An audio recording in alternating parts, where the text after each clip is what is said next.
मैंने बाउली की दीवार के साथ चलते हुए 4-5 चक्कर लगाए।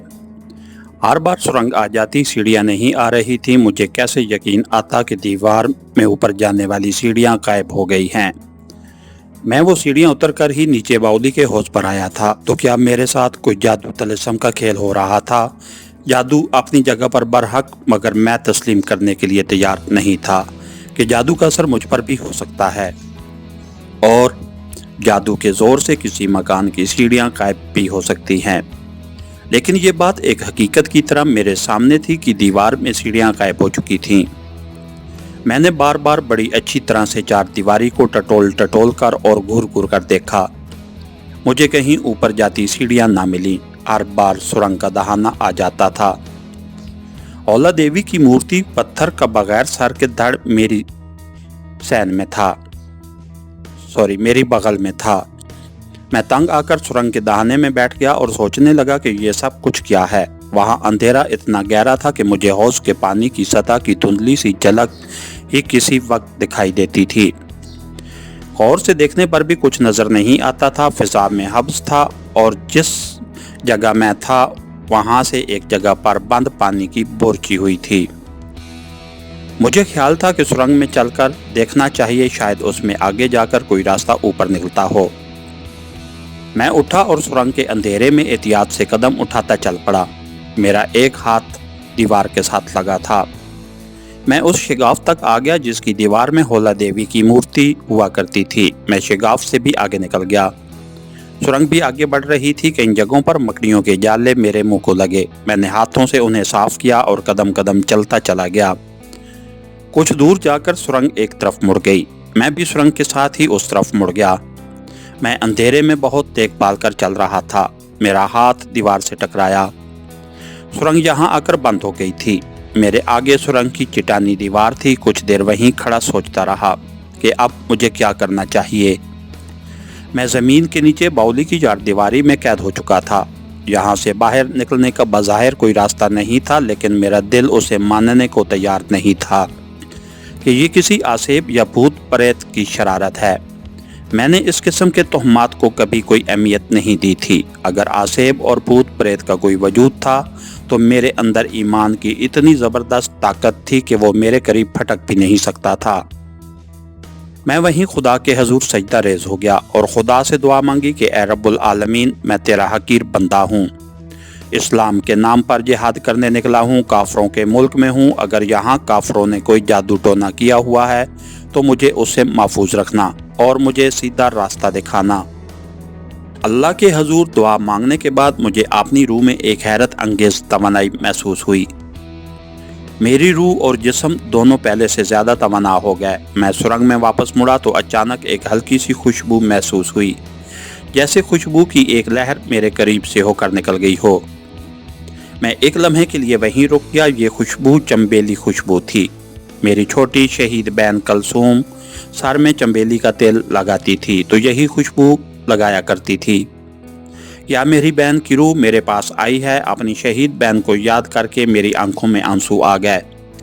दोबारा खुशबू ना आई। मैं सुरंग में से निकलकर बाउली के पास आ गया। हौज के पानी की सतह अंधेरे में धुंधली धुंधली नजर आ रही थी। दीवार को टटोल टटोल कर आगे बढ़ा तो एक जगह दीवार गायब थी। मैंने बैठकर जमीन पर हाथ लगाया तो हैरान रह गया।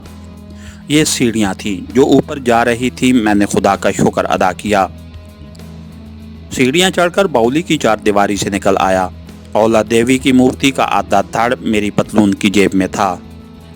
मैंने उसे बाहर निकालकर हाथ में पकड़ लिया। जंगल में अभी रात ढलना शुरू नहीं हुई थी। मेरे हिसाब से आधी रात का वक्त होगा। मैं जिस रास्ते से आया उसी रास्ते पर वापस रवाना हो गया। खुली फिजा में आकर मुझे नई ताजगी का एहसास हुआ था। मैं करौंदे बंद की चट्टानों और ऊंची ऊंची घास में से गुजरकर जनूबी टीले तक आ गया। फिर टीले की चढ़ाई चढ़कर दूसरी तरफ वाली वादी में उतर गया। ये जगह मेरी देखी पाली थी। जंगल के अंधेरे और सन्नाटे से मुझे अभी डर खौफ महसूस नहीं हो रहा था, सिर्फ किसी जंगली दरिंदे का खतरा था। अपनी हिफाजत के लिए मैंने कमांडो चाकू खोलकर अपने सीधे हाथ में थाम रखा था। अपने तक पहुंचने के लिए अभी जंगल में काफी सफर बाकी था। जिस वक्त मैं अड्डे पर पहुंचा तो रात ढलना शुरू हो गई थी। कमाल शाह कमांडर के गार के बाहर लालटेन रोशन थी। बॉडीगार्ड राइफलें लिए पहरे पर खड़े थे। मेरी आहट पर उन्होंने राइफलें तान लीं। गार्ड ने दूर ही से कोड वर्ड बोला, वो वहीं रुक गए। मैं उनके करीब पहुंचा तो एक बॉडीगार्ड ने मेरा नाम लेकर कहा, कमांडर जाग रहा है। मैं गार के अंदर चला गया। कमाल शाह शेर की खाल पर बैठा कुरान शरीफ की तिलावत कर रहा था। दीवार के साथ लालटेन रोशन थी। मैं अदब से एक तरफ होकर दो जानू बैठ गया। कुछ देर बाद कमाल शाह ने कुरान शरीफ को बंद करके चूमा, आंखों से लगाया और जुज़दान में लपेटकर दीवार पर लटका दिया और मेरी तरफ देखकर पूछा, बुत का धड़ ले आए हो? मैंने जेब से मूर्ति का टूटे हुए सर वाला धड़ कमाल शाह के कदमों में रख दिया।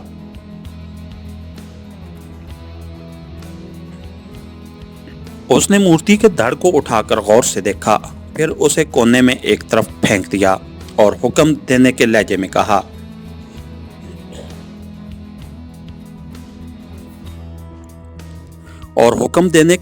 कहा, अब तुम जाकर सो जाएगा, सुबह तुमसे बात होगी। मैं सलाम करके उठा और गार में से निकलकर अपनी घास फूस वाली झोंपड़ी में आकर लेट गया। सख्त थका हुआ था। आंखें बंद करके सोने की कोशिश की तो छोटी बहन कलसूम याद आने लगी।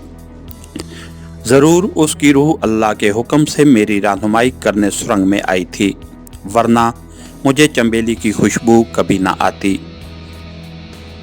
उसकी शहादत का मंजर मेरी आंखों के सामने आ गया। जब घोड़ा सवार सिख तलवार लहराता खेत में आया था और उसने मेरी बहन की गर्दन पर वार किया था। मैंने आंखें बंद की हुई थीं। मेरी आंखों में आंसू भर गए। मैंने दिल ही दिल में अपनी बहन की रूह को मुखातिब करके कहा, मेरी बहन, मुझे काफरों से तुम्हारे अलावा इन हजारों मुसलमान बहनों का इंतकाम लेना है जिनको सिखों हिंदुओं ने सन 47 में बेइज्जत किया था। तुम्हारा भाई अभी जिंदा है और उस वक्त तक नहीं मरेगा जब तक मैं काफरों से एक एक मुसलमान बहन की बेइज्जती और उस पर किए गए जुल्म का बदला नहीं ले लेता।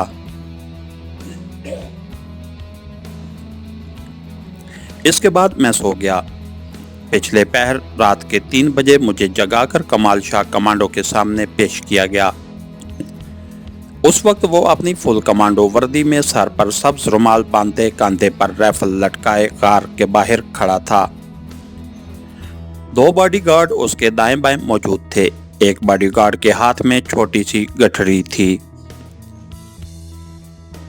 मैंने जाते ही कमाल शाह को फौजी अंदाज में एड़ियां जोड़कर सैल्यूट किया।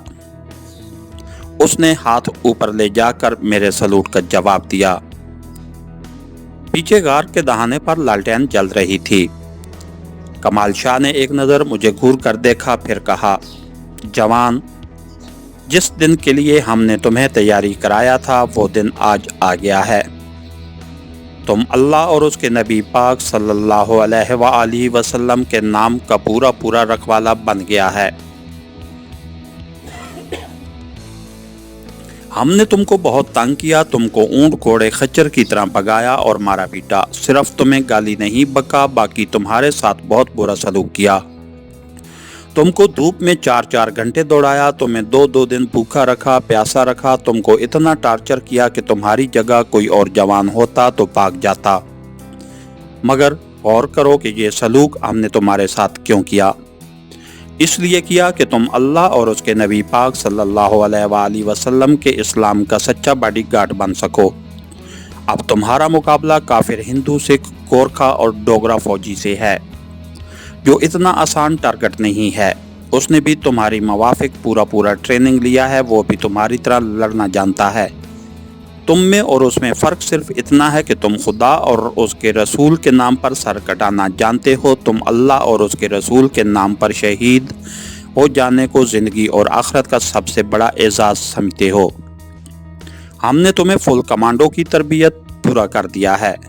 अब तुम फुल कमांडो बन गया है सिर्फ इसलिए कि तुम कश्मीरी हुर्रियत पर रस्तों के शाना बशाना लड़ सको।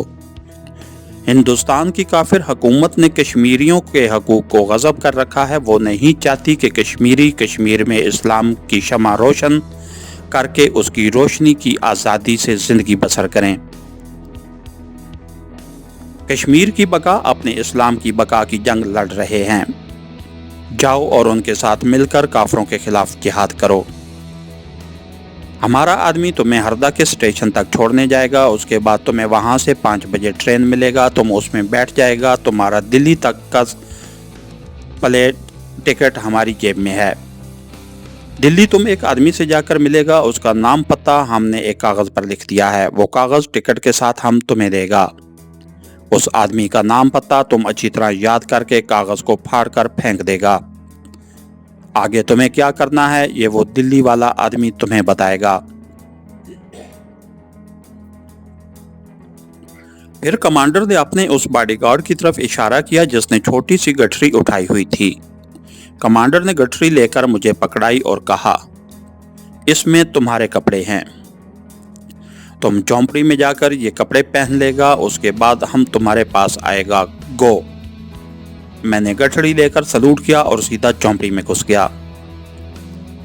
मैंने गठड़ी खोली तो उसमें एक बादामी रंग का खद्दर का कुर्ता और उसी रंग का तंग मोहरी वाला पजामा था। शुमाली हिंदुस्तान के हिंदू लोग गर्मियों में आम तौर पर यही लिबास पहनते हैं। साथ एक पौना की चप्पल थी। जब मैंने ये कपड़े पहन लिए तो कमांडर झोंपड़ी में दाखिल हुआ। झोंपड़ी में लालटेन रोशन थी। कमांडर ने मुझे हरदा से दिल्ली तक का 3rd क्लास का टिकट और एक तय किया हुआ कागज दिया। ये तुम्हारा रेलगाड़ी का टिकट है। उस कागज पर उस आदमी का नाम, पता और हुलिया लिखा हुआ है जिसको दिल्ली में जाकर रिपोर्ट करोगे। इसको अभी से याद करना शुरू कर दो। जब अच्छी तरह याद हो जाए तो कागज को पुर्जे पुर्जे करके जंगल में फेंक देना। फिर उसने अपनी दूसरी जेब से मुझे कमांडो चाकू निकाल कर दिया और बोला, ये चाकू हम तुम्हें नहीं देगा। रास्ते में अगर तुम पकड़े गए तो ये चाकू तुम्हें पाकिस्तानी कमांडो साबित करने के लिए काफी होगा।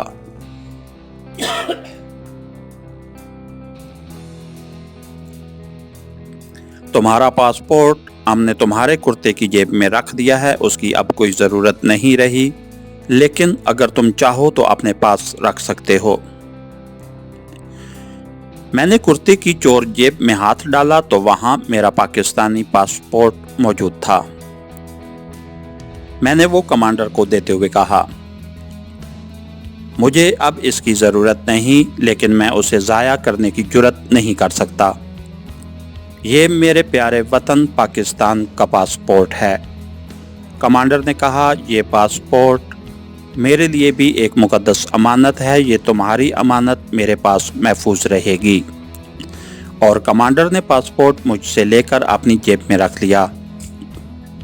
फिर उसने मुझे कुछ करेंसी में 5-5 रुपए के 20 नोट देकर कहा,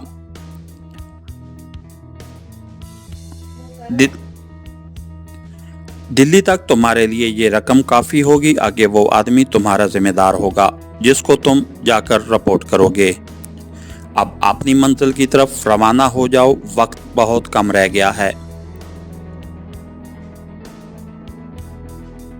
मैं कमांडर के साथ झोंपड़ी से बाहर आ गया। बाहर एक बॉडीगार्ड घोड़े पर बैठा था। मेरा खाली घोड़ा पास ही खड़ा था। कमांडर ने मेरे कांधे पर हाथ रखकर कहा, जवान, तुम्हें ज्यादा हदायतें देने की जरूरत नहीं है। तुमने हिंदुओं वाला लिबास पहना है, अपना कोई भी हिंदू वाला नाम रख लेना। तुम हिंदू बनकर दिल्ली तक जाएगा। कोई पीछे कहाँ से आ रहे हो, अगर कोई पूछे कहाँ से आ रहे हो तो कह देना तुम बम्बई में अपने बड़े भाई से मिलने गए थे जो दावर में कपड़े की दुकान करता है। अपने आप को पंजाबी हिंदू जाहिर करना, क्योंकि तुम्हारी उर्दू दिल्ली लखनऊ वालों की उर्दू नहीं है। अब जाओ। उसने मुझे गले लगाया और कहा, अल्लाह तुम्हें शहादत का मर्तबा अता करे। मैं कुछ जज्बाती हो गया। मैंने कमांडर का हाथ थाम लिया और कहा, मेरे पास आपका शुक्रिया अदा करने के वास्ते अल्फाज नहीं हैं कमांडर। उसने करख्त लहजे में कहा, बको मत, गो। एकदम पलटकर अपने गार की तरफ चल दिया। मैं खाली घोड़े पर बैठ गया। बॉडीगार्ड घोड़े को लेकर आगे आगे और मेरा घोड़ा उसके पीछे पीछे चलने लगा। कमाल शाह का बॉडीगार्ड मुझे एक ऐसे रास्ते से ले गया जो जंगल के बाहर बाहर से गुजरता था और जहां दरख्त कम और घास ज्यादा थी। यहाँ हम घोड़ों को दौड़ाते चले गए। इस तरह से रास्ता जल्दी तय हो गया, मगर हमें रास्ते में ही सुबह हो गई थी और आसमान पर सफेदा साहिर फैलने लगा था। जिस वक्त हम हरदा के छोटे से शहर में पहुंचे तो बॉडीगार्ड को अपनी घड़ी देखकर कहा, गाड़ी आने में अभी 25 मिनट बाकी है, हम ठीक वक्त पर आ गए हैं। शहर में अभी चहल पहल शुरू नहीं हुई थी। अक्सर दुकानें बंद थीं। किसी मंदिर में घंटियां बजने की आवाज आ रही थी। बॉडीगार्ड मुझे खाली सड़क पर गुजार कर रेलवे स्टेशन हरदा की पिछली तरफ ले आया। उसने कहा, सामने स्टेशन है। मैं घोड़े से उतर पड़ा। बॉडीगार्ड ने घोड़े की बाग थामी और मुझसे कोई बात किए बगैर दोनों घोड़े दौड़ाता वापस चला गया। मैं दूसरी तरफ से होकर स्टेशन की छोटी सी डेवड़ी वाले गेट पर आ गया। यहाँ 2-3 यक्के खड़े थे, जिनमें से सवारियां उतर रही थीं और अपना सामान कुलियों के सरों पर रखवा रही थीं। टिकट मेरे पास ही था। गेट पर एक टिकट चेकर पुरानी सी वर्दी पहने मौजूद था। उसने मेरा टिकट लेकर उसमें अपने हाथ में पकड़े हुए छोटे से औजार से एक तरफ सुराख किया और टिकट मुझे वापस कर दिया। मैं प्लेटफार्म पर आकर एक बेंच पर बैठ गया। मैंने टिकट जेब में रखने के लिए हाथ डाला तो मुझे महसूस हुआ कि कमाल शाह ने मुझे दिल्ली में जिस आदमी को रिपोर्ट करने के लिए उसका नाम, पता और हुलिया लिख कर दिया था, वो कागज मेरी जेब में ही पड़ा है और रास्ते में मैंने उसे निकालकर याद ही नहीं किया था। मैं जल्दी से उठा और प्लेटफार्म पर टहलता टहलता अपने अपने सामान के पास बैठे हुए मुसाफिरों के करीब से गुजरता दूर निकल गया। मैं टहलता टहलता प्लेटफार्म के आखिरी सिरे तक पहुंच गया, जहां स्टेशन के नाम का उर्दू, अंग्रेजी और हिंदी जबानों में तख्ता लगा था। दाईं जाने प्लेटफार्म की आहनी छत के नीचे खंबे के साथ लकड़ी का एक बक्स रखा हुआ था। मैं उस बक्स पर बैठ गया। इधर उधर देखकर बज़ाहिर बड़ी बेनियाजी से जेब में से कागज निकालकर खोला। उस पर दिल्ली वाले आदमी का नाम, उसका हुलिया और उसका एड्रेस लिखा था। मैं आपको उसका नाम, पता और हुलिया नहीं बताऊंगा, क्योंकि वो आदमी आज भी दिल्ली में है और कश्मीर में एक और ही अंदाज से शरीक है। मैंने बार बार कागज पर लिखी तहरीर को पढ़ा। अब मुझे उस आदमी का नाम, पता और हुलिया ज़बानी पक्का पानी याद हो गया, तो मैं कागज को आहिस्ता आहिस्ता मोड़ने लगा। जब कागज पुर्जे पुर्जे हो गया तो मैंने इन पुर्जों को मुट्ठी में बंद किया, उठकर दूसरी तरफ वाली रेलवे लाइन पर आया और उसे प्लेटफार्म पर अंदर की जानिब रेलवे लाइन पर बखेर दिया। इस काम से मुतमईन होकर मैं वापस प्लेटफार्म के बेंच पर आकर बैठ गया। रेलगाड़ी को अभी दुबई से आना था।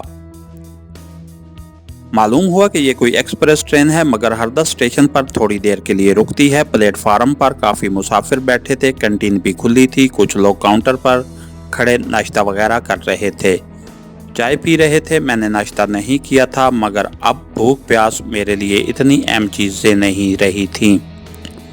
कमांडो की ट्रेनिंग ने मुझे लोहे का आदमी बना दिया था। ये मेरी मर्जी थी। मैं जब चाहे नाश्ता करूं, ना भी करूं तो कोई फ़र्क नहीं पड़ता था। इतने में दूर से रेल की सीटी की आवाज़ सुनाई दी। भारत में चूँकि कोयला पाया जाता है, इसलिए वहाँ भाप वाले इंजन की गाड़ियाँ आम चलती हैं। डीजल और बिजली की गाड़ियों का अभी इतना रवाज नहीं हुआ था। फिर ट्रेन आकर प्लेटफार्म पर रुक गई। दो मरियल जिस्म के काले से रेलवे पुलिस के सिपाही प्लेटफार्म पर डंडे हाथों में लिए नजर आए, लेकिन वो कैंटीन के काउंटर पर खड़े मजे से चाय पी रहे थे। मैं भी दूसरे मुसाफिरों के साथ थर्ड क्लास के एक डब्बे में घुस गया। ट्रेन स्टेशन पर बमुश्किल 2 मिनट रुकी और छुक छुक करती आगे रवाना हो गई। मुझे मालूम था कि दिल्ली तक का सफ़र काफ़ी लंबा है। मैंने डब्बे के कोने में लैट्रीन के साथ अपने लिए जगह बना ली। खिड़की मेरी सीट के साथ ही थी। ट्रेन एक्सप्रेस थी, छोटे छोटे स्टेशन छोड़ती चली जा रही थी। 1.5 घंटे बाद होशंगाबाद का स्टेशन आ गया। ट्रेन यहाँ से चली तो उसकी रफ्तार काफ़ी तेज़ हो गई। आगे भोपाल का नीम पहाड़ी जंगलाती इलाका शुरू हो गया। मुझे नींद आने लगी थी। मैंने गहरी निगाह से डब्बे में बैठे मुसाफिरों का जायजा लिया। मुझे कोई भी मशकूक चेहरा नजर न आया। मैंने खिड़की के साथ सर लगाकर आंखें बंद कर लीं। नींद ने हल्के हल्के हलकोरे देते हुए मुझे अपनी बाहों में ले लिया। जब मेरी आंख खुली तो गाड़ी ललितपुर के प्लेटफार्म में दाखिल हो रही थी। मैं काफ़ी देर तक सोया रहा था। ललितपुर से ट्रेन चली तो झांसी के स्टेशन पर जाकर रुकी। उस वक्त दोपहर हो चुकी थी। झांसी काफ़ी बड़ा जंक्शन था, यहाँ ट्रेन को काफ़ी देर रुकना था। मैं प्लेटफार्म पर आया। एक कैंटीन पर जाकर मैंने दाल चावल खाए, चाय पी, वहीं से सिगरेट का एक पैकेट और माचिस खरीदी, सिगरेट सुलगाया और कैंटीन की ओट में एक बेंच के कोने पर आकर बैठकर सिगरेट पीने लगा। सिगरेट पीने का सवाल ही पैदा नहीं होता था, लेकिन मैं चाहता था कि देखने वालों को मैं भी आम हिंदू नौजवान, ऐसा नॉर्मल नौजवान लगूं। सिगरेट भारत के नौजवान आम पीते थे। ट्रेन के एक डब्बे में रेलवे के मुलाजिम बड़े बड़े टोकरे और लकड़ी के बक्स रख रहे थे। इंजन गाड़ी से अलग हो चुका था। मेरी उकाबी निगाहें बराबर प्लेटफार्म पर फिरने वालों का जायजा ले रही थीं। रेलवे पुलिस के 2-3 सिपाही इधर उधर घूम रहे थे, मगर मेरी तरफ किसी की तवज्जो नहीं थी। आखिर इंजन आकर ट्रेन के साथ लग गया। इस 5 मिनट बाद इंजन ने विसल दिया, गार्ड ने सीटी बजाई। मैं दौड़कर अपने डब्बे में आ गया। झांसी से रवाना होकर गाड़ी एक बार फिर जंगलों में सफ़र करने लगी। रास्ते में नदी, नाले, दरिया आए। दतिया का शहर आया, वहाँ भी गाड़ी कुछ देर के लिए रुकी। उसके वेलोर नाम का बड़ा शहर आया। जब गाड़ी ग्वालियर पहुँची तो रात हो चुकी थी। यहाँ मैंने फार्म पर उतरकर वही अपनी पसंदीदा डिश बंद मक्खन खा लिया। मुझे रात को खाने की ज़रूरत नहीं थी। चाय पी और डब्बे में अपनी सीट पर आकर बैठ गया। जिस तरह के लंबे सफ़र में हुआ करता था, मेरी साथ वाली सीट पर एक उधेड़ उम्र का हिंदू बैठा था। उससे कभी कभी थोड़ी बातचीत हो जाती थी। वो भी दिल्ली जा रहा था। वहाँ कपड़े का छोटा मोटा बिजनेस करता था। उसने उसे अपना एक हिंदुआना नाम बता दिया और कहा कि बम्बई अपने बड़े भाई से मिलने गया था, वापस अमृतसर अपने शहर जा रहा हूँ। उसकी वजह ये थी, जैसा कि कमाल शाह ने मुझे हदायत की थी, मेरा उर्दू का लहजा पंजाबी आमेज था, इसलिए मेरे वास्ते यही बेहतर था कि मैं अमृतसर का हिंदू ज़हर करूं। सारी रात गाड़ी चलती रही। आधी रात को कहीं आगरा का शहर आया और गुजर गया। मैं सीट पर ही कुछ देर सोया, कुछ जागता बैठा रहा। मैं भी दूसरे मुसाफिरों की तरह वहीं बैठा सो गया। अब मुझ में तो वो बात नहीं रही थी कि सफ़र की थकान महसूस हो और नींद ना होने से सर दर्द करने लगे। कमाल शाह की ट्रेनिंग ने मेरे आसाब लोहे के बना दिए थे। मेरे लिए 10 मिनट की नींद भी बहुत थी। दिन निकल आया था जब ट्रेन मथुरा स्टेशन पर रुकी, जहां कुछ साधु किस्म के लोग हाथों में त्रिशूल और करमंडल पकड़े डब्बे में आ गए। ज़ईफ़ुल एतिकाद हिंदू मुसाफिरों ने उनकी बड़ी आओ भगत की, अपनी सीटें दे दी और उनकी तवाज़े पूड़ियों कचौरियों की करने लगे। मैं खामोशी से अपनी कोने वाली सीट पर बैठा ये तमाशा देखता रहा। यहाँ से गाड़ी चली तो गड़गांव का स्टेशन भी आकर गुजर गया। दोपहर का 1 बज रहा था कि दिल्ली शहर के मज़ाफ़ात शुरू हो गए। 6 बजे पहले जब मैं दिल्ली से ट्रेन में बैठकर कमाल शाह मुजाहिद कमांडो से मिलने चला था तो मैं एक सादा सा नौजवान था। मैं सहमा हुआ था। कदम कदम पर मुझे यही डर लग रहा था कि भारतीय पुलिस पीछा कर रही है और मुझे किसी वक्त किसी भी जगह पकड़कर अज़ियतनाक टार्चर के जहन्नम में धकेल सकती है। मेरे अंदर एक खौफ बैठ गया था। ये उस मर्द मोमन कमाल शाह का कमाल था कि उसने मेरे दिल से मेरी रगों में गर्दिश करने वाले खून से काफिर का खौफ निकालकर खुदा का खौफ दाखिल कर दिया था। अब मैं मोहतात पहले से ज़्यादा था मगर खौफज़दा बिल्कुल नहीं था। मेरी आंखें पहले से ज़्यादा महारत और गहराई के साथ डब्बे में बैठे हुए मुसाफिरों का जायज़ा ले रही थीं। दिल्ली स्टेशन के प्लेटफार्म पर गाड़ी रुकी तो मैं बड़े आराम से डब्बे से निकला, कुर्ते की जेब से टिकट निकालकर हाथ में पकड़ा, एक तरफ खड़े होकर सिगरेट सुलगाया और दूसरे मुसाफिरों के साथ साथ चलता गेट पर आ गया। टिकट चेकर टिकट ले लेकर हाथ में ही जमा करता जा रहा था। उसने मुझसे भी टिकट ले लिया। उसके पास एक कांस्टेबल स्टूल पर बैठा मुसाफिरों को एक नज़र देख लेता था। स्टेशन के अहाते से बाहर आकर मैंने एक मोटर रिक्शा लिया और उसे एक जगह का नाम बताकर कहा कि मुझे वहां पहुंचा दो। दिल्ली में जिस शख्स से मिलने के लिए मुझे कहा था मैं उसका नाम और जगह पोशीदा रखूंगा। उसका एक फर्जी नाम गुलखान रख लेते हैं। मोटर रिक्शा दिल्ली की भारी ट्रैफिक वाली सड़कों से गुजरता शहर से बाहर छोटी छोटी नई बस्तियों में आ गया। ये मॉडर्न और नई बस्तियां थीं। छोटे छोटे क्वार्टर नुमा और कोठी नुमा मकानात साथ साथ बने हुए थे। आगे छोटे छोटे सहन थे जिनमें दरख्त और पौधे लगे थे। रिक्शा उस आबादी से भी निकल गया। जब बाईं जानिब एक गैर आबाद जगह पर पुरानी बारादरी का खंडर मैंने देखा तो मैंने रिक्शा रुकवाया, उसे किराया अदा किया और खंडर की तरफ चलने लगा। धूप निकली हुई थी जिसमें काफी हिद्दत थी, लेकिन मैंने कुर्ता पजामा पहन रखा था जिसकी वजह से मुझे ज्यादा गर्मी नहीं लग रही थी। वैसे भी मेरा जिस्म मौसमों के शदीद असरात से बेनियाज हो चुका था। कमांडर कमाल शाह ने मुझे ज़बानी बताया था कि खंडर के पीछे एक सूखा हुआ बरसाती नाला आएगा। उस नाले की दूसरी जानिब तुम्हें कुछ पुराने क्वार्टर नजर आएंगे। इन क्वार्टरों में एक छोटी सी मस्जिद भी है। उस मस्जिद में जाकर किसी भी नमाजी से इस खास आदमी का नाम पूछ लेना जिसको तुमने जाकर रिपोर्ट करनी है। कमाल शाह ने मुझे कुछ कोड वर्ड भी बता दिए थे जो मुझे उस आदमी के आगे बोलने थे। ये खास खुफिया अल्फाज या वो शख्स जानता था या कमाल शाह, और या फिर अब मुझे मालूम थे। मैं नाले के बुसीदा से पुल पर से होता हुआ क्वार्टरों की छोटी सी बस्ती में आ गया। एक छोटी सी क्वार्टर नुमा मस्जिद भी थी। मस्जिद में एक मौलवी साहब वुजू करने वाली टूंटी के आगे बैठे मिसवाक कर रहे थे। मैं जूते उतार कर मस्जिद के सैन में मौलवी की तरफ एक साइड पर होकर बैठ गया और मौलवी साहब के फारिग होने का इंतज़ार करने लगा, क्योंकि आदमी के बारे में मौलवी साहब मुझे ज़रूर बता सकते थे। मौलवी साहब ने 2 बार कुल्ली की और फिर साफे से मुंह और दाढ़ी पूंछते उठकर बाहर जाने लगे तो मुझे देखकर रुक गए। इतनी देर में मैं भी उठ खड़ा हुआ था। उन्होंने खालिस दिल्ली वालों की नफीस और बामुहावरा उर्दू में मुझसे पूछा कि मियाँ अजनबी लगते हो, कहाँ से आए हो? मैंने अपनी पंजाबी उर्दू में कहा, मुझे एक आदमी की तलाश है, मालीर कोटला से आया हूँ। मालीर कोटला भारतीय पंजाब का एक रियासती शहर है जहाँ सन 47 के फसादात में मुसलमान महफूज रहे थे और उन्हें सिखों ने कुछ नहीं कहा था बल्कि उनकी हिफाजत की थी। उनके पीछे सिखों की मजहबी तारीख का एक वाक़या है जिसे यहाँ बयान करना मैं ज़रूरी नहीं समझता। इतना बता देना ही काफ़ी है, मालीर कोटला में पंजाबी मुसलमान अब भी आबाद थे। मौलवी साहब ने पूछा, यहाँ किससे मिलना है मियाँ? मैंने वो नाम बताया जो मुझे कमाल शाह ने बताया था। मौलवी साहब बोले, मियाँ वो तो मन मौजी आदमी है, कभी नमाज पढ़ने मस्जिद में आ जाता है, कभी नहीं आता। मैंने उस शख्स का जो फर्जी नाम गुलखान रखा है अब मैं उसे उसी नाम से पुकारूंगा। गुलखान के बारे में मौलवी साहब ने मजीद बताया कि सामने वाली कतार की आखिरी क्वार्टर में रहता है, जाकर पता कर लो, हो सकता है वो उस वक्त घर पर ही हो। वैसे वो शहर के किसी बैंक में मुलाजमत करता है।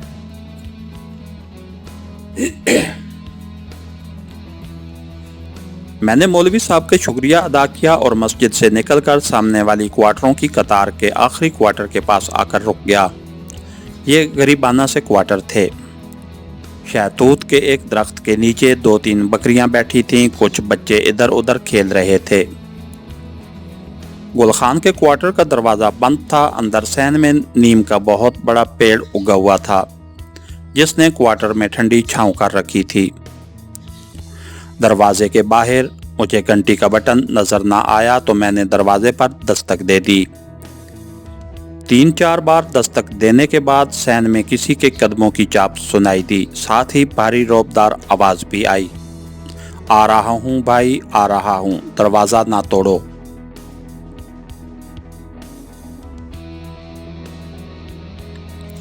दरवाजा खुला और मेरे सामने दरमियाने कद का एक सुर्ख सफेद आदमी खड़ा था। 50 वर्ष के करीब होगी उसकी उम्र, मगर सेहत बहुत बड़ी अच्छी थी। सर के बाल खशखशी थे, जिनमें बाल कसरत से उगे हुए थे। मलमल के कुर्ते के नीचे जो खाना तहमत बांधा हुआ था गोल था। आंखें उकाब की तरह चमकीली और तेज थीं। हाजियों वाला जर्द रुमाल कांतों पर था। मेरी तरफ गौर से देखकर उस शख्स ने, जिसका फर्जी नाम मैंने गुल खान है, पूछा, क्यों मियाँ, किससे मिलना है, कहाँ से आए हो? मैंने कहा, मुझे कमाल शाह साहब ने आपके पास भेजा है। इस मर्द मोहम्मद का नाम सुनकर गुल खान दरवाजे में से थोड़ा सा आगे होकर दाएं बाएं देखा और कहा, अंदर आ जाओ। अंदर छोटा सा सहन था, जिस पर नीम के दरख्त ने साया कर रखा था। दरख्त के नीचे एक चारपाई बिछी थी। चारपाई के पास ही लोहे की कुर्सी पड़ी थी। कोने में खड़ा नलके के नीचे बाल्टी में थोड़ा थोड़ा पानी गिर रहा था। साथ ही छोटा सा बाथरूम था। सामने एक कमरा था जिसका आधा दरवाजा खुला था। अंदर छत के साथ चलते हुए पंखे की मुझे वो झलक नजर आ रही थी। गुल खान मुझे उसी कमरे में ले गया।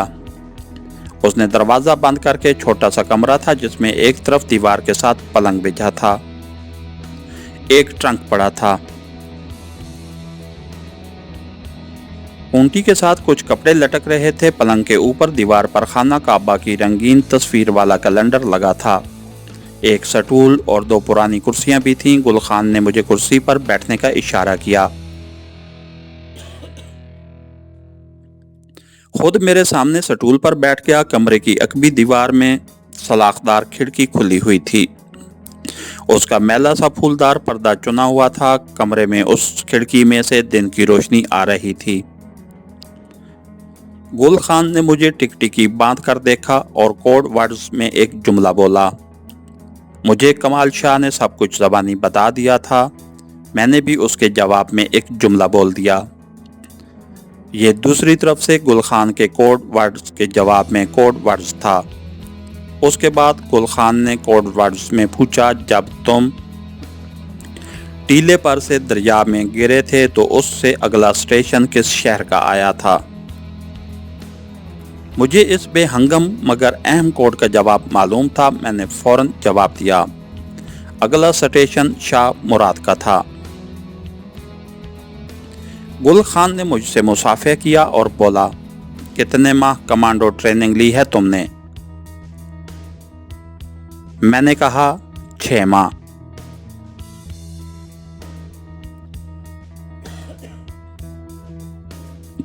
गुल खान ने अपनी छोटी छोटी मूंछों पर उंगली फेरते हुए कहा, शाह साहब ने तुम्हें एक क्लास कमांडो की तरबियत दी है। इसका मतलब है तुम्हें कुछ रोज मेरे पास रहकर भी ट्रेनिंग हासिल करनी होगी। मैंने पूछा, अब किस बात की ट्रेनिंग होगी? गुल खान ने बेनियाजी से कहा,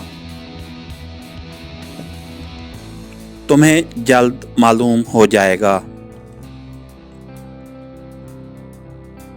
मुझे उकताहट जरूर महसूस हुई, क्योंकि मैं जल्द से जल्द कश्मीर की लड़ाई में हिस्सा लेना चाहता था। लेकिन बाद में मालूम हुआ कि गुल खान ने मुझे जो कुछ सिखाया, उस इल्म के बगैर मैं एक क्लास कमांडो होते हुए भी अधूरा कमांडो था। गुल खान ने एक्सप्लोजिव का माहिर था। खुदा जाने उसने ये टेक्निकल इल्म कहाँ से हासिल किया था। उसने सबसे पहले मुझे ये बताया कि बारूद से धमाका क्यों होता है। مجھے بتایا کہ ہوا کا دباؤ کیا ہوتا ہے اور اگر کسی بم میں لوہے کے ٹکڑے، کیل اور شیشے کی کرچیاں نہ بھی ہوں تو وہ جہاں پھٹتا ہے وہاں ہوا کا خلا کیوں پیدا ہوتا ہے، اور دھماکے کے پریشر سے چیزیں اپنی جگہ سے کیوں اڑ جاتی ہیں۔ پھر اس نے مجھے ڈائنامائٹ کے چھوٹے چھوٹے مگر انتہائی طاقتور میگنیٹک بم بنانے سکھائے۔ وہ مجھے صبح صبح اٹھا کر اپنے ساتھ دریائے جمنا کے پار کسی تاریخی کھنڈر میں لے جاتا۔ وہاں اس نے ایک خفیہ سرنگ میں ایک کلاس کمانڈوز کی تربیت کے لیے ایکسپلوزیو کا سارا سامان رکھا ہوا تھا۔ اس نے مجھے ٹائم بم کی تربیت بھی دی اور یہ بھی سکھایا کہ قلم کاغذ، ماچس لائٹر، انگوٹھی، سگریٹ، سگار، ریسٹ واچ اور ٹوتھ برش کو انتہائی دھماکے خیز بم میں کیسے تبدیل کیا جاتا ہے۔ بموں کے چھوٹے چھوٹے ماڈل وہ سرنگ کے اندر خفیہ جگہ پر میرے سامنے بناتا اور پھر ان میں تیزاب اور بارود کے ملانے سے چھوٹے چھوٹے دھماکے کر کے دکھاتا۔ سب سے آخر میں اس نے مجھے ایسا بم دکھایا جو انسانی جسم کے اندر جا کر پھٹتا تھا۔ یہ درد کی گولی جتنا تھا، گل خان نے کہا۔ یہ بم آدمی اگر درد یا کسی بھی درد کی گولی سمجھ کر کھا لے تو انسان کے جسم میں جا کر یہ اپنا عمل شروع کر دیتا ہے۔ آدمی کے معدے میں جو تیزابی مادہ ہوتا ہے وہ آہستہ آہستہ اس بم کی گولی کو گلا کر جب اس کی تہ میں چھپائے گئے مادے تک پہنچتا ہے تو آدمی کے معدے میں ایک دھماکہ ہوتا ہے اور اس کا پیٹ پھٹ جاتا ہے اور جسم دو ٹکڑے ہو جاتا ہے۔ اس میں زیادہ سے زیادہ 6 منٹ لگتے ہیں۔ گل خان نے اس قسم کے ٹیبلٹ بم پلاسٹک کے لفافوں میں ایک لڑی کی شکل میں ڈال کر رکھے ہوئے تھے۔ ان کے اوپر درد دور کرنے کی ایک مشہور دوا کا نام بھی چھپا ہوا تھا۔ ان بموں کی تعداد 15 تھی۔ گل خان نے ان 15 ٹیبلٹ بموں کا پیکٹ میرے حوالے کرتے ہوئے کہا، ان ٹیبلٹ بموں کو تم نے کمانڈو ایکشن کے دوران خاص موقعوں پر استعمال کرنا ہوگا۔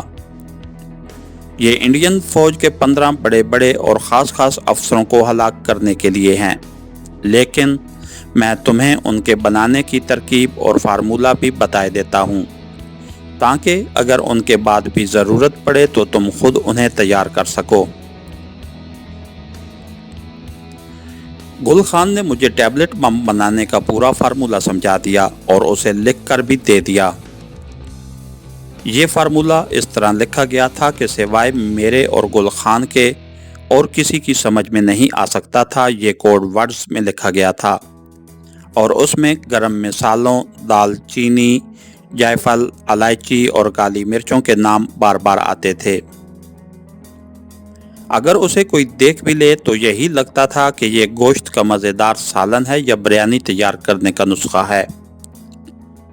گل خان کہنے لگا، اگر کسی ایسے آدمی کو تم یہ ٹیبلٹ بم پانی یا چائے کافی کے ساتھ کھلا دو گے جس کے معدے میں تیزابیت زیادہ ہوگی تو یہ بم 2 منٹ میں بھی پھٹ سکتا ہے۔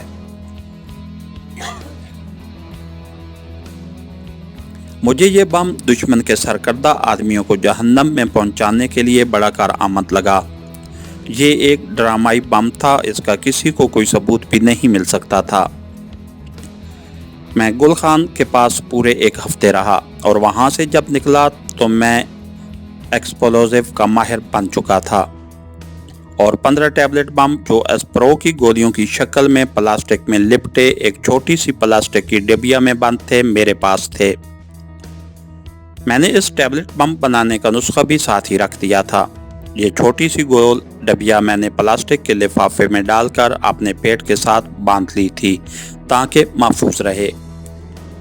اب گل خان نے مجھے ایک ایسے کشمیری مجاہد کا اصلی نام اور پتہ زبانی یاد کرایا جو جموں شہر میں رہتا تھا۔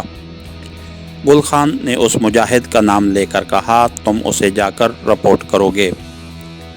وہ تم سے کوڈ ورڈ میں ایک سوال کرے گا، تم کوڈ ورڈ میں اس کا جواب دو گے۔ گل خان نے مجھے یہ کوڈ ورڈ والا جواب بھی اچھی طرح سے ذہن نشین کرا دیا۔ اس مجاہد کا حلیہ بھی بتا دیا۔ دلی میں گل خان کے پاس یہ میری آخری رات تھی۔ सुबह मुझे रेलवे स्टेशन से ट्रेन में बैठकर जालंधर रवाना होना था, जहां से मुझे जम्मू के लिए दूसरी गाड़ी पकड़नी थी। गुल खान कहने लगा, जालंधर में हालात आजकल हुकूमत के सख्त खिलाफ हैं। खालिस्तान की तहरीक जोरों पर है। अगर वहां सूरत हाल बदलती नजर आई तो ट्रेन का इंतजार न करना, किसी लारी में बैठकर जम्मू पहुंच जाना। अगर पकड़े जाओ तो सबसे पहले मैदे में जाकर फटने वाले इन टैबलेट बमों को ज़ाया कर देना, क्योंकि अगर ये दुश्मन के हाथ आ गए तो इस बात का अमकान है कि इस इंतहाई कीमती और कश्मीर की कमांडो जंग में काम आने वाले बम का राज फाश हो जाए। ये बात कश्मीरी मुजाहिदीन की तहरीक आज़ादी को नुकसान पहुंचा सकती है। इससे ज़्यादा मैं तुझे कुछ नहीं बताना चाहता कि ये टैबलेट बम कमांडो लड़ाई में कहां कहां इस्तेमाल हो रहे हैं। गुल खान ने सुबह सुबह मुझे उठा दिया, मुझे नाश्ता कराया और कहा, मेरा आदमी बारादरी के खंडर की दूसरी तरफ ट्रक लेकर तुम्हारा इंतज़ार कर रहा है। वो तुम्हें स्टेशन पर पहुंचा देगा। जो जो सबक मैंने तुम्हें सिखाए हैं उन्हें याद रखना। अब आगे तुम्हें अपनी अक्ल से काम लेना होगा। अगर पकड़े गए तो अपनी अक्ल से काम लेकर बताना होगा कि तुम कौन हो और जम्मू क्या करने जा रहे हो। मैं जानता हूं कि कमांडर कमाल शाह ने तुम्हें बड़े से बड़ा टार्चर बर्दाश्त करने की ज़बरदस्त तरबियत दी है, लेकिन इंडियन पंजाब की सिख पुलिस ने अजियत देने के नए नए तरीके ईजाद कर रखे हैं। अगर अजियत बर्दाश्त से बाहर हो जाए तो मर जाना, मगर दुश्मन के आगे मेरा और कमाल शाह का नाम हरगिज़ ना लेना। तुम्हारे अकेले मरने के मर जाने से कोई फ़र्क नहीं पड़ेगा, लेकिन अगर तुमने मेरा या कमांडर कमाल शाह का नाम बता दिया तो तहरीक आज़ादी कश्मीर को नाकाबिले तलाफ़ी नुकसान पहुँचेगा। मैंने गुल खान से कहा, मोहतरम, मैं तो आया ही तहरीक आज़ादी कश्मीर पर जान कुर्बान करने के लिए हूँ। ये कैसे हो सकता है कि मुझे उसका मौका मिले और मैं अपनी जान कुर्बान न करूँ। गुल खान ने मुझे गले से लगाकर मेरी पीठ पर थापड़ा दिया और बोला, अब तुम निकल चलो, अल्लाह हाफिज।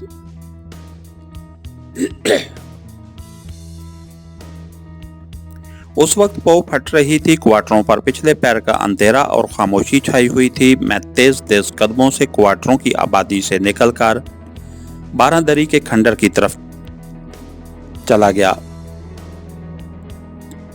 रास्ता मेरा जाना पहचाना था। बारादरी की दूसरी तरफ आया तो वहां अंधेरे में कच्ची सड़क के किनारे एक ट्रक खड़ा था।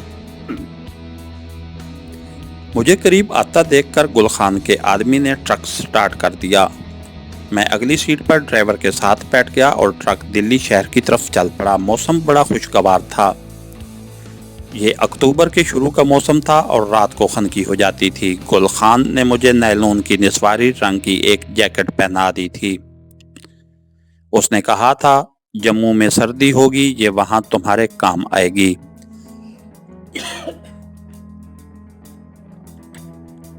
ट्रक ने मुझे दिल्ली के रेलवे स्टेशन के बाहर उतार दिया। जिस ट्रेन में मुझे जालंधर तक जाना था वो कलकत्ता की तरफ आ रही थी। ये बात मुझे गुल खान ने बता दी थी और ताकीद की थी कि चूंकि पंजाब में सिक्योरिटी बड़ी सख्त है और इंटेलिजेंस के आदमी रेलवे स्टेशनों पर अक्सर मंडलाते फिरते हैं, इसलिए वक्त से पहले प्लेटफार्म पर मत जाना और कलकत्ता एक्सप्रेस की आखिरी बोगी के किसी डब्बे में बैठने की कोशिश करना। हो सकता है गुल खान इस बात का तजर्बा हो कि इंटेलिजेंस वाले आखिरी डब्बों की तरफ कम तवज्जो देते हैं। कलकत्ता एक्सप्रेस के आने में अभी 20 मिनट रहते थे। मैं इतनी देर स्टेशन के बाहर ही एक जगह घास के प्लाट में बैठा रहा। जब ट्रेन के आने में 6-7 मिनट रह गया तो मैं स्टेशन में आ गया। टिकट मैंने आते ही ले लिया था। मेरी खुशकिस्मती कि ट्रेन लेट नहीं थी, ठीक वक्त पर आई। मैं गुल खान की हदायत के मुताबिक पिछली बोगी की तरफ गया। ट्रेन कलकत्ता से अमृतसर तक चलती थी। उसमें काफ़ी रश था। मैंने ग्रे कलर का हिंदुआना कुर्ता और तंग मोरी का पजामा और गुल खान की दी हुई नायलॉन की निस्वारी जैकेट पहनी हुई थी। पाँव में बंगलोरी चप्पल थी। मेरी कमर के साथ वो रुमाल बंद था जिसमें प्लास्टिक के लिफाफे में बंद वो छोटी सी डबिया थी जिसके अंदर एस्प्रो की गोलियों की शक्ल के 15 टैबलेट बम थे। मुझे सबसे ज़्यादा उनकी फिक्र थी क्योंकि ये एक कमांडो का कीमती सरमाया था। ये 15 टैबलेट बम दुश्मन के 15 कमांडरों या जर्नैलों को बर्बाद कर सकते थे। प्लेटफार्म में आते वक्त भी मैंने कमांडो की उकाबी निगाहों से लोगों का जायजा लिया था और डब्बे में बैठने के बाद भी मैंने अंदर बैठे हुए लोगों के चेहरों को खास निगाहों से देखा। मुझे उनमें कोई मुश्तबे शख्स दिखाई न दिया। ये मेरी भूल थी। ये हकीकत है कि आदमी चाहे जितना मुकम्मल हो जाए, कहीं न कहीं उससे गलती ज़रूर हो जाती है। मुझसे भी गलती हो गई थी। गलती ये हुई थी कि मैंने अपनी कमांडो ट्रेनिंग और फनी महारत और चेहरा शनासी की अपनी सलाहियत पर ज़रूरत से ज़्यादा भरोसा कर लिया था। असल में एक आदमी उस वक्त से ही मेरे पीछे लग गया था जब मैं स्टेशन के सामने वाले प्लाट में घास पर बैठा था। ये दिल्ली पुलिस के इंटेलिजेंस ब्यूरो का आदमी था। मैंने उसे नहीं देखा था मगर मैं उसकी निगाहों में था और मेरी बदकिस्मती कि वो मेरे डब्बे में आकर मेरे सामने वाली सीट पर बैठ गया। जब तक गाड़ी खड़ी रही उस शख्स ने मुझसे कोई बात न की। जब गाड़ी दिल्ली शहर से काफ़ी आगे निकल गई तो उसने मुझसे बातें शुरू कर दी। उसने जेब से सिगरेट की डब्बी निकालकर सिगरेट पेश किया। आप सिगरेट पिएंगे? मुझसे ये हमाकत हो गई कि मेरे मुंह से निकल गया कि मैं सिगरेट नहीं पीता। असल में मुझे सिगरेट की वाकई आदत नहीं थी और उसका नशा भी नहीं था, लेकिन एक तरबियत याफ्ता कमांडो की हैसियत से मुझे याद रखना चाहिए था कि मैं स्टेशन के बाहर प्लाट में बैठा हुआ तो सिगरेट पी रहा था। उस आदमी ने मुस्कुराते हुए यही बात कही, मगर आप बाहर प्लाट में तो सिगरेट पी रहे थे। मेरे जिस्म में सनसनी की एक लहर सी दौड़ गई। एक सेकंड में मैं समझ गया कि ये इंटेलिजेंस का आदमी है और उस वक्त से मेरी निगरानी कर रहा है। मैं स्टेशन के बाहर प्लाट में बैठा था। मैंने हंसकर कहा, बात यह है महाराज कि उस वक्त मेरा सिगरेट पीने को जी नहीं चाहता। मैं कभी कभी ही सिगरेट पीता हूँ। इस शख्स का हुलिया ये था कि उम्र जवानी की हदूद पार कर रही थी। बालों पर थोड़ा थोड़ा खिजाब लगा हुआ था। सर दरमियान में से कुछ गंजा था। बदन भारी था। मैली सी खाकी रंग की कमीज के ऊपर मैल खोरे कलर का ठंडा कोट पहना हुआ था। नीचे गबरडेन की पतलून थी। वो सिगरेट उंगलियों में लेकर हाथ की मुट्ठी बनाकर उसके कश लगा रहा था। दो एक बार वो खांसा तो साथ वाले मुसाफिर ने उसकी तरफ नापसंदीदगी की निगाह से देखा। उस आदमी ने हंसकर कहा, ये लो महाराज, सिगरेट फेंक देते हैं। और उसने सिगरेट सीट पर से जरा सा उठकर मेरी खिड़की के बाहर फेंक दिया। वो बड़ी खुश इखलाकी के साथ मुझसे बातें करने लगा। पापा जी, आप अमृतसर जा रहे हैं क्या? मैं जानबूझकर खिड़की के बाहर देख रहा था। इस दौरान मैंने सारी हिकमत अमली जहन में तैयार कर ली थी कि मुझे उसके सवालों के क्या जवाब देने हैं। पहले तो मैंने जाहिर किया कि मैंने उसकी बात नहीं सुनी। जब उसने मेरे घुटने को उंगलियों से ज़रा हिलाते हुए अपने सवाल को दोहराया तो मैंने गर्दन घुमाकर उसकी तरफ देखा और कहा, हाँ जी, अमृतसर जाना है मुझे। जालंधर का वैसे भी मुझे नाम नहीं लेना था। अमृतसर का नाम मैंने इसलिए बोल दिया कि अगर उसने अमृतसर के बारे में पूछा कि वहाँ कहाँ रहते हो तो मैं अमृतसर शहर के बाज़ारों और महलों से काफ़ी वाकिफ़ था। उसके सवाल का जवाब दे सकता था। जब पूछा कि अमृतसर कहाँ रहते हो पापा जी, तो मैंने बेनियाजी से कहा, सिंहपुरे में रहता हूँ।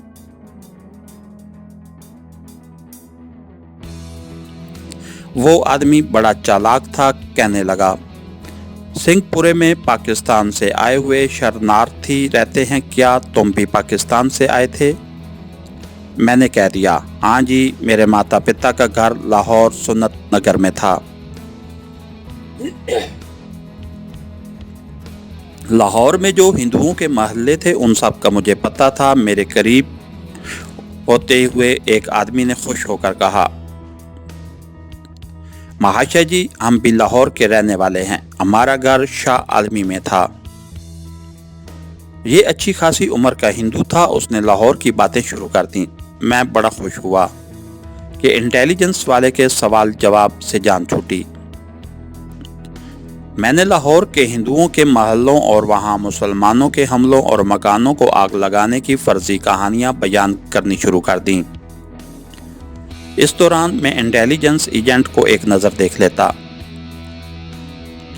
वो मेरी तरफ देखकर इस तरह मुस्कुरा रहा था जैसे उसे मेरी किसी बात का यकीन ना आ रहा हो। मैं दूसरे मुसाफिर से लाहौर शहर की बातें कर रहा था और दिल में सोच रहा था कि जालंधर तक बड़ा लंबा सफ़र है। इंटेलिजेंस का आदमी तो मेरी जान नहीं छोड़ेगा, उससे किस तरह पीछा छुड़ाया जाए।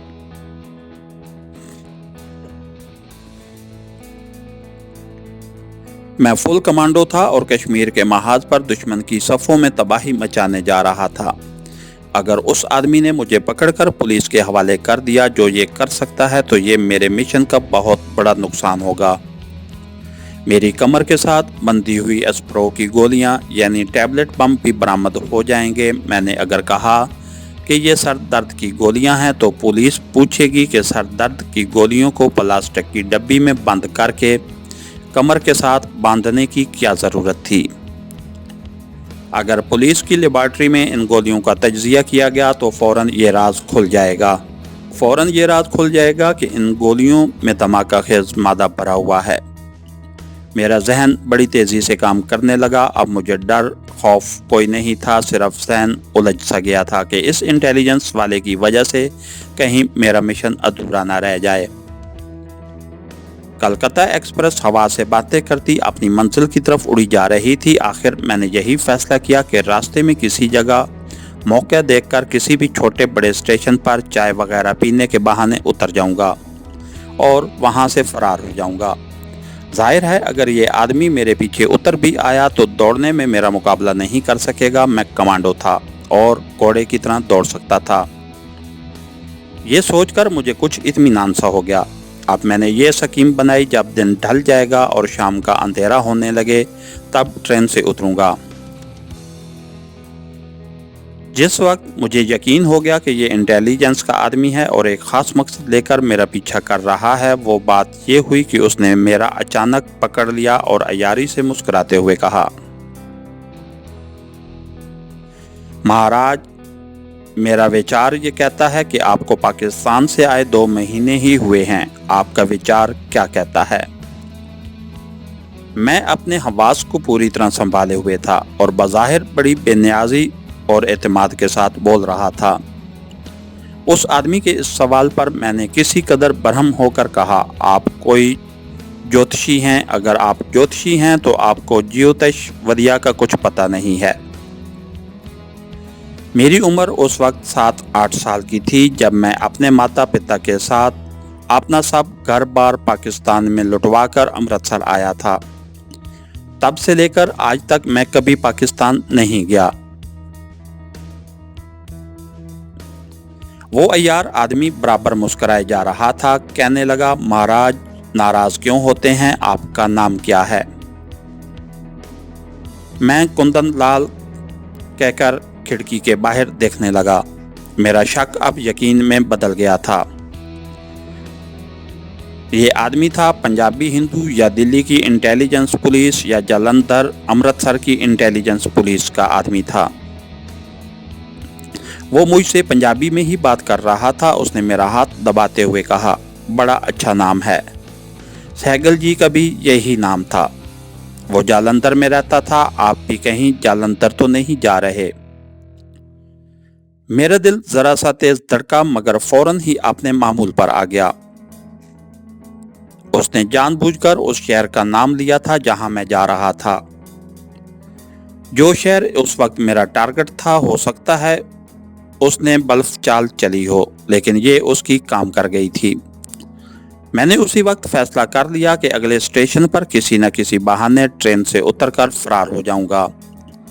एक बार फरार हो गया तो चाहे दिन की रोशनी ही क्यों ना हो, इसका बाप भी मुझे न पकड़ सकेगा।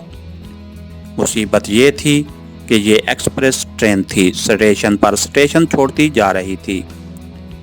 मालूम नहीं था कि अगला बड़ा स्टेशन कौन सा आ रहा था। एक मुसाफिर ने मेरा ये मसला हल कर दिया। उसने किसी औरत से कहा, अम्मा बस अब मेरठ आया ही समझो। मेरठ एक बहुत बड़ा शहर था, उसका स्टेशन भी बड़ा था। यहाँ अगर मैं एक दफ़ा उतरकर पोश होने में कामयाब हो गया तो फिर पुलिस के हाथ नहीं आऊँगा। मैं किसी भी तरफ निकल जाऊँगा और कहीं से भी कोई लारी पकड़कर किसी दूसरे शहर पहुँच जाऊँगा। कभी कभी कमांडो मिशन में ऐसा भी हो जाता है कि बिल्कुल नपी तुली दुरुस्त रिपोर्टों की रोशनी में रिजल्ट तक पहुंचने की स्कीम तैयार की जाती है, मगर कमांडो जब अपने टारगेट पर पहुंचता है तो अक्सर ये भी होता है कि हालात बदल चुके होते हैं और वहां फिर अपनी अकल से काम लेकर किसी दूसरी स्कीम पर अमल करना पड़ता है। चुनांचे इस बात का इम्कान भी था कि अगर मैं पकड़ा जाऊं तो भागने का मौका ना मिल सके। ऐसी सूरत में मुझे सबसे पहले टैबलेट बम की गोलियों को महफूज करना था। मैं जिस सीट पर बैठा था टॉयलेट उसके साथ ही थी। मैं टॉयलेट में चला गया। दरवाजे को अंदर से चिटकनी लगाकर मैंने फौरन अपनी कमर के गिर्द बनता हुआ रुमाल खोला। उसमें प्लास्टिक की जो छोटी सी डबिया बनती हुई थी उसे खोलकर उसमें से टैबलेट बम की टिक्कियों का फीता जो मैंने तह करके रखा हुआ था निकालकर जेब में डाल दिया। डब्बी और रुमाल वहीं टॉयलेट में से नीचे लाइनों में फेंक दिया। अब किसी को इन गोलियों के फीते पर शक नहीं पड़ सकता था। कोई भी उसे देखकर यही समझता कि ये एस्प्रो की गोलियां हैं। ट्रेन की रफ्तार हल्की हो गई थी। मेरठ का स्टेशन आ रहा था। मैं टॉयलेट से निकलकर अपनी सीट पर आकर बैठ गया। इंटेलिजेंस एजेंट झुककर मेरे वाली खिड़की में से बाहर देख रहा था। गाड़ी प्लेटफार्म में दाखिल हो गई थी। मैं समझ गया कि वो बाहर क्यों देख रहा है। वो यकीनन रेलवे पुलिस के सिपाहियों को बुलाना चाहता था। ट्रेन रुकी तो ऐन सामने दो कांस्टेबल खड़े नजर आए। इंटेलिजेंस एजेंट ने उन्हें इशारा किया और खुद डब्बे के दरवाजे की तरफ बढ़ा। मेरे पकड़े जाने में अब कोई शुबा नहीं था। पुलिस कांस्टेबल अपने आदमी का मखसूस इशारा पाकर डब्बे की तरफ बढ़े। मेरे पास फरार होने की कोशिश करने के लिए सिर्फ 3-4 सेकंड थे। अभी इंटेलिजेंस एजेंट डब्बे के दरवाजे तक नहीं पहुंचा था और कुछ मुसाफिर मेरठ के स्टेशन पर उतरने के लिए उठ खड़े हुए थे। मैंने उनकी आड़ ली और डब्बे की दूसरी तरफ वाली खिड़की में से बाहर कूद गया। यह काम इतना आसान नहीं था जितनी आसानी से मैंने बयान कर दिया। कोई आम आदमी ये नहीं कर सकता था, मगर मुझे उसकी ट्रेनिंग दी गई थी और ये मेरे लिए कोई मुश्किल काम नहीं था। दूसरी तरफ रेल की एक और पटरी थी और उसके आगे दूसरा प्लेटफार्म था। मैंने तेजी से लाइन अबूर की और उछलकर दूसरे प्लेटफार्म पर चढ़ गया और तेज तेज कदमों से सामने वाले गेट की तरफ बढ़ा। उसी दौरान पीछे से कांस्टेबलों ने सीटियां बजानी शुरू कर दी थीं, मगर मैंने एक बार भी पीछे मुड़कर न देखा। दूसरे प्लेटफार्म पर चूंकि कोई गाड़ी नहीं खड़ी थी इसलिए गेट खाली था। मैं तेज कदम उठाता गेट से निकल गया। सामने सड़क थी, एक तरफ रक्शे वगैरह खड़े थे। मैंने जो पहला खाली रक्शा देखा उसमें बैठकर रक्शे वाले से कहा, चलो। उसने पूछा, किधर जाना है बाबूजी? मैंने कहा, तुम चलो अभी बताता हूँ। ये मोटर रक्शा था, बाइसाइकिल वाला रक्शा नहीं था। रक्शा चल पड़ा। दिन के 10 बजे का वक्त होगा। बाजार खुले थे, बड़ी रौनक थी, ट्रैफिक भी काफी थी। मैंने पिछली खिड़की का पर्दा हटाकर पीछे देखा। दूसरे रक्शे और गाड़ियां और तांगे वगैरह आ रहे थे। उनमें पुलिस की कोई गाड़ी नहीं थी, लेकिन ऐसा हो सकता था कि खुफिया पुलिस का आदमी किसी दूसरे रक्शे से ताकुब कर रहा हो। इस जमाने में अभी मोबाइल टेलीफोन का रवाज नहीं हुआ था। खुफिया एजेंट इतनी जल्दी पुलिस को अलर्ट नहीं कर सकता था। अगर उसने मुझे स्टेशन से रक्षा में बैठते हुए देख लिया था तो मुमकिन था कि वो किसी दूसरे रक्शे में मेरा पीछा कर रहा हो, लेकिन इसका इम्कान बहुत कम था।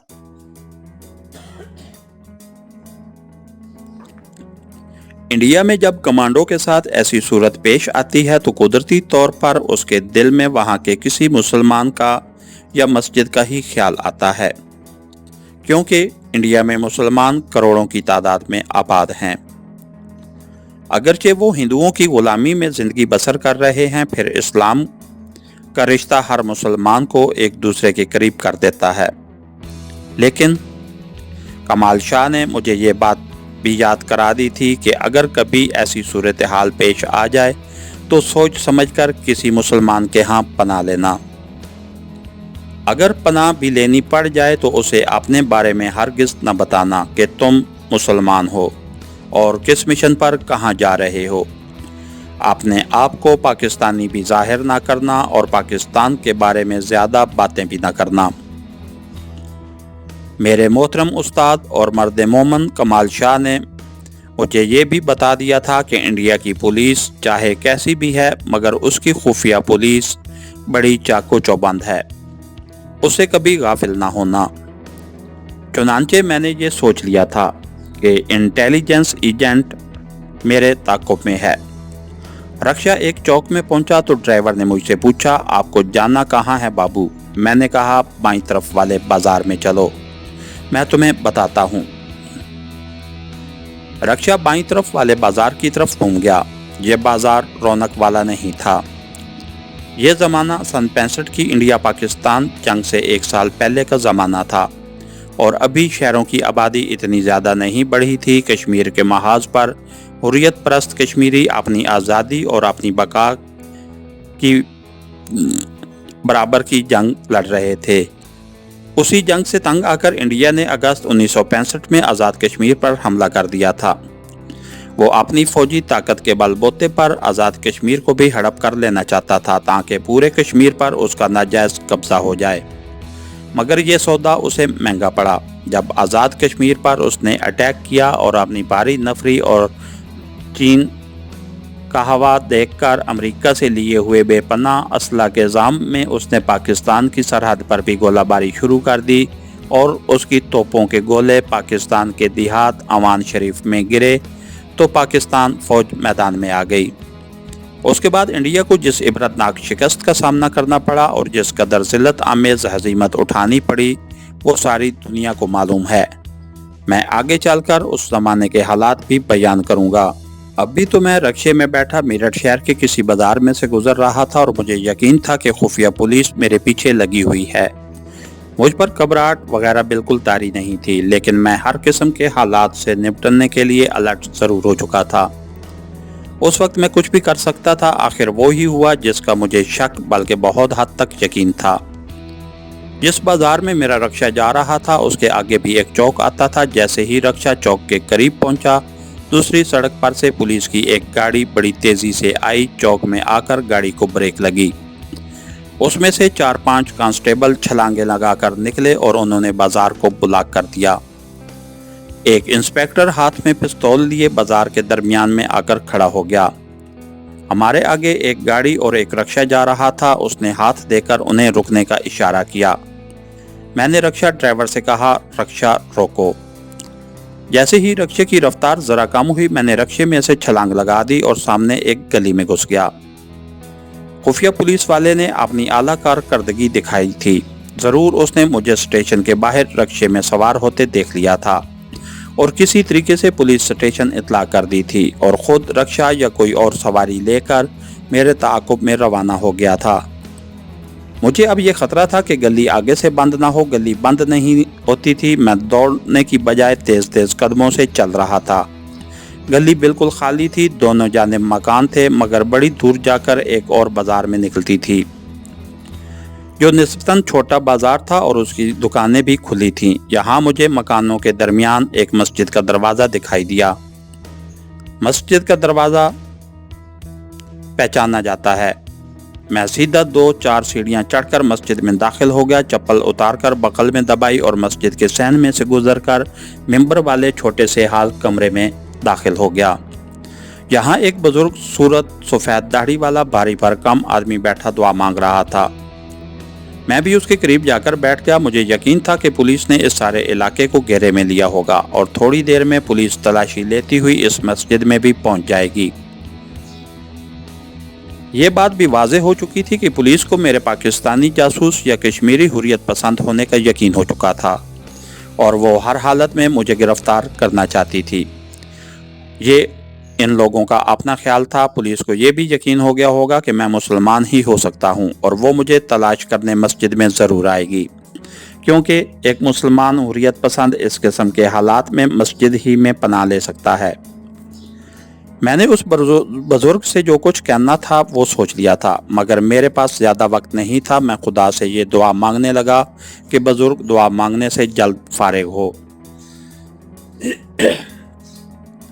इतने में उस बुजुर्ग ने मुंह पर हाथ फेरा और उठकर बाहर जाने लगा तो मैंने अस्सलामु अलैकुम कहा। उसने पलटकर मेरी तरफ देखा और वालेकुम अस्सलाम करके मस्जिद के सहन की तरफ बढ़ गया। मैंने आवाज़ देकर कहा, आपसे एक बात करनी थी। वो बुजुर्ग रुक गया और 2 कदम चलकर वापस मेरे करीब आकर बोला, कहो मियाँ, क्या बात है? मामला बड़ा नाजुक था। असल हकीकत छुपाने से काम नहीं बन सकता था और असल हकीकत बयान कर देने से मेरे लिए मज़ीद ख़तरा पैदा हो सकता था। ये मुसलमान बुजुर्ग किसी दूसरी किस्म का इंडियन मुसलमान भी हो सकता था। उस वक्त सिर्फ इस बात की ज़रूरत थी कि इस मुसलमान के दिल में जज्बा ईमानी को बेदार कर दिया जाए। चुनांचे मैंने एक ही सांस में कहा, मैं अल्हम्दुलिल्लाह मुसलमान हूँ। अल्लाह और उसके नबी पाक सल्लल्लाहु अलैहि वसल्लम के नाम पर कश्मीर में इस्लाम की खातिर जिहाद कर रहा हूँ। एक ज़रूरी काम से यहाँ आया था। पुलिस मेरे पीछे लगी है। मुझे कुछ देर के लिए किसी जगह छुपा दीजिए, आपको जन्नत का सवाब मिलेगा। इस बुजुर्ग के दिल में ईमान का जज्बा पहले ही से बेदार था। वो पक्का मुसलमान था। उसने दूसरी बात ही ना की, सिर्फ इतना कहा, मस्जिद की छत पर चले जाओ, वहीं बैठे रहना, मैं आकर तुम्हें साथ ले जाऊंगा। मैं दीवार के साथ वाली सीढ़ियां चढ़कर मस्जिद की छत पर जाकर बैठ गया। मेरी दोनों जानिब मकानों की दीवारें ऊपर तक चली गई थीं। अकब में कोई मकान नहीं था। वहां भी एक सीढ़ी नीचे शायद किसी गली में जाती थी, मगर मैं बुजुर्ग की हदायत के मुताबिक मस्जिद की छत पर ही बैठा रहा। दूसरे बाजार की तरफ से पुलिस की सीढ़ियों की मखसूस आवाज़ें 2-3 बार सुनाई दी। पुलिस मौजूद थी और मेरी तलाश शुरू हो गई थी। जिस रक्शे में मैं सफ़र कर रहा था उसके ड्राइवर ने ज़रूर पुलिस को बता दिया होगा कि मैं फ़लाँ गली में घुसा था। पुलिस उस गली में पहुंचने ही वाली होगी, या हो सकता है पहुंच गई हो और इस मस्जिद की तरफ आ रही हो जिसकी छत पर मैं छुपकर बैठा हूं। मैंने सोचा कि बुजुर्ग को हालात की संगीनी का कहाँ एहसास होगा। मुझे यहाँ से निकल जाना चाहिए। मैं दूसरी तरफ वाली सीढ़ियाँ उतरने के लिए उठा ही था कि वही बुजुर्ग उन सीढ़ियों में नमूदार हुआ और इशारे से मुझे बुलाकर कहा, जल्दी से मेरे पीछे पीछे चले आओ। मस्जिद की ये अकबी सीढ़ियाँ एक तंग गली में उतरती थीं। गली खाली थी। वो बुजुर्ग मेरे आगे आगे चल रहे थे, मैं उनके पीछे पीछे था। वो कोई बात नहीं कर रहे थे, मैं भी खामोश था। आगे जाकर ये तंग सी गली एक बाजार में निकल आई। यहाँ एक मकान के बाहर एक पुराना सा वेस्पा स्कूटर खड़ा था। बुजुर्ग ने मुझे स्कूटर के पीछे बैठने को कहा। उन्होंने स्कूटर स्टार्ट किया और मुझे लेकर बाजार में उस समत को मुड़ गए जो पुलिस की जानिब वाले बाजार से मुखालिफ समत थी। मैं समझ गया कि वो मुझे खतरे के इलाके से दूर ले जाना चाहते हैं। बुजुर्ग बड़ी महारत और तेज रफ्तारी के साथ स्कूटर चला रहे थे। 3 चौराहे अबूर करने के बाद उन्होंने एक जगह से रेलवे का पुल पार किया। दूसरी तरफ घास मंडी थी। स्कूटर वहां से भी आगे निकल गया। इस दौरान बुजुर्ग बिल्कुल खामोश रहे। घास मंडी के आगे शहर की पुरानी और गुंजान आबादी वाला इलाका शुरू हो गया। 2-3 तंग से बाजारों में से गुजरने के बाद हमारा स्कूटर एक गली में दाखिल होने के बाद एक मकान की डेवड़ी में आकर रुक गया। बुजुर्ग ने स्कूटर से उतरकर बैठक का दरवाजा खोला और मुझसे कहा, अंदर आ जाओ मियाँ। ये छोटी सी बैठक थी जिसकी फिजा में घुटन और ठंडक सी थी। अंधेरा भी था। उन्होंने बत्ती जला दी। बैठक का फर्श नंगा था। 2-3 आराम कुर्सियां और एक छोटी सी मेज उन कुर्सियों के दरमियान पड़ी थी। मैं कुर्सी पर बैठ गया। बुजुर्ग ने दरवाजा बंद करके चटखनी चढ़ा दी और मेरे सामने कुर्सी पर बैठने के बाद कहा, अब बताओ मियाँ, असल बात क्या है और तुम कौन हो? मैं तो तुम्हें कश्मीरी हुर्रियत पसंद मुजाहिद समझकर तुम्हें बचाकर यहाँ ले आया हूँ, मगर तुम मुझे अपनी बातों से कश्मीरी नहीं लगते। इसके साथ ही हमारी आज के एपिसोड का इख्तिताम हुआ। कहानीकार चैनल को लाइक कीजिए, सब्सक्राइब कीजिए और बेल आइकन को प्रेस कर दीजिए ताकि हर आने वाली नई वीडियो आप तक बर वक्त पहुँच सके। शुक्रिया।